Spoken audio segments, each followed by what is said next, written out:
Hello everyone, welcome to our channel অঙ্ক চর্চা।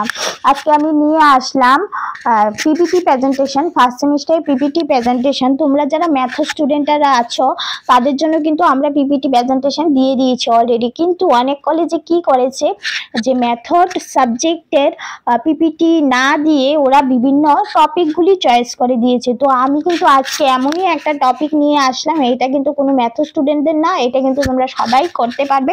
তো চলো আমরা দেখে নিই আজকের পিপিটি প্রেজেন্টেশনে কি আছে।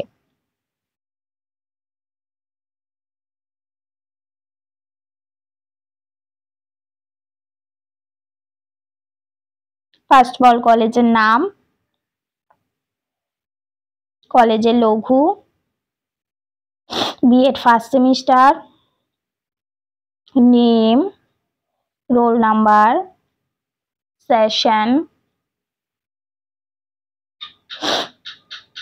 then seminar presentation, course code 1.1.5, course name understanding discipline and subject, then topic. আজকে টপিক কিন্তু বিষয়গুচ্ছের উৎপত্তি, বিকাশ, উপকৃতি। আমি বারবার বলছি আজকে কিন্তু এটা ম্যাথড স্টুডেন্টের উপরে না, ম্যাথড সাবজেক্টের উপরে না, এটা কিন্তু অন্য একটা বিষয়ের উপরে, অন্য একটা টপিকের উপরে, যা বিভিন্ন কলেজ থেকে চয়েস করে দিয়ে দিচ্ছে স্যার ম্যাডামরা। তো তোমাদের ক্ষেত্রে অসুবিধা হচ্ছেই বলে আমরা কিন্তু আজকে এই টপিকটা নিয়ে এসেছি।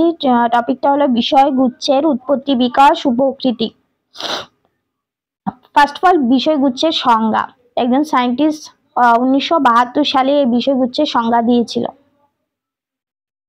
ডিসিপ্লিন, তোমাদের লাইফে কিন্তু ডিসিপ্লিন মানে ভেরি ভেরি একটা ইম্পর্টেন্ট একটা জিনিস। শুধু তোমাদের কেন, এটা প্রত্যেকটা ব্যক্তির ক্ষেত্রে ডিসিপ্লিন কিন্তু একটা মানে খুবই একটা গুরুত্বপূর্ণ জিনিস। ডিসিপ্লিনে থাকলে তুমি জীবনে সাকসেস হতে পারবে এবং নিজের গোল অর্জন করতে পারবে। বিষয়গুচ্ছের উৎপত্তি, বিকাশ, উপকৃতি আজকে টপিক যেটা নিয়ে, বিষয়গুচ্ছের উৎপত্তির বিকাশ, উপকৃতি। বিষয়গুচ্ছটা কোথা থেকে এসেছে? যে আমরা বিভিন্ন সাবজেক্ট পড়ি বিদ্যালয়ে, কলেজে এবং মহাবিদ্যালয়ে, সেগুলি আমরা কেন করি? কোথা থেকে এই বিষয়গুলির উৎপত্তি হয়েছে? এতগুলি বিষয় দেখো, আমরা যে বিদ্যালয়ে পড়ি সেই বিষয়গুলিকে কিন্তু 3 ভাগে ভাগ করা হয়েছে। একটা হলো প্রাকৃতিক বিজ্ঞান, একটা সামাজিক বিজ্ঞান, আর একটা হলো কলা বিজ্ঞান। দেখো খুবই সুন্দর পিকচার দিয়ে আমি এটা সাজিয়ে তুলেছি। স্লাইডগুলিতে যদি পিকচার দিয়ে সাজানো হয় তাহলে কিন্তু স্লাইডগুলি খুবই আকর্ষণ হয়ে ওঠে, এতে কিন্তু নাম্বার বেড়ে যায়। প্রাকৃতিক বিজ্ঞানের অন্তর্ভুক্ত বিষয়গুলি কি? প্রাকৃতিক বিজ্ঞান বিভাগে কি কি আছে দেখো, পদার্থবিদ্যা, রসায়নবিদ্যা, গণিত শাস্ত্র, উদ্ভিদবিদ্যা, প্রাণীবিদ্যা, শারীরবিদ্যা, ভূতত্ত্ববিদ্যা। দেন সামাজিক বিজ্ঞান বিভাগের অন্তর্ভুক্ত বিষয়গুলি কি? সামাজিক বিজ্ঞানে কি কি বিষয়গুলি আছে? ইতিহাস, ভূগোল, রাষ্ট্রবিজ্ঞান, অর্থনীতি, সমাজতত্ত্ব, পৌরবিজ্ঞান, শিক্ষাবিজ্ঞান, নৃবিজ্ঞান।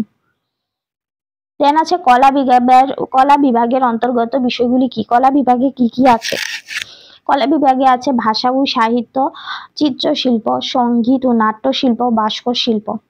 দেখো এখানে কি বলা হয়েছে, উপরোক্ত সমস্ত স্বতন্ত্র বিষয়গুলি ক্রমশ উন্নত থেকে আরো উন্নত হওয়ার পথে অগ্রসরমান। প্রকৃতপক্ষে এটি হলো একটি ধারাবাহিক প্রক্রিয়া, যে দিক থেকে শিক্ষা বিজ্ঞান তুলনামূলকভাবে একটি সম্প্রতিকালে স্বতন্ত্র বিষয়, অর্থাৎ একটি বিষয় থেকেই এতগুলি বিষয়গুচ্ছ এসেছে। তো thank you, last of all thank you.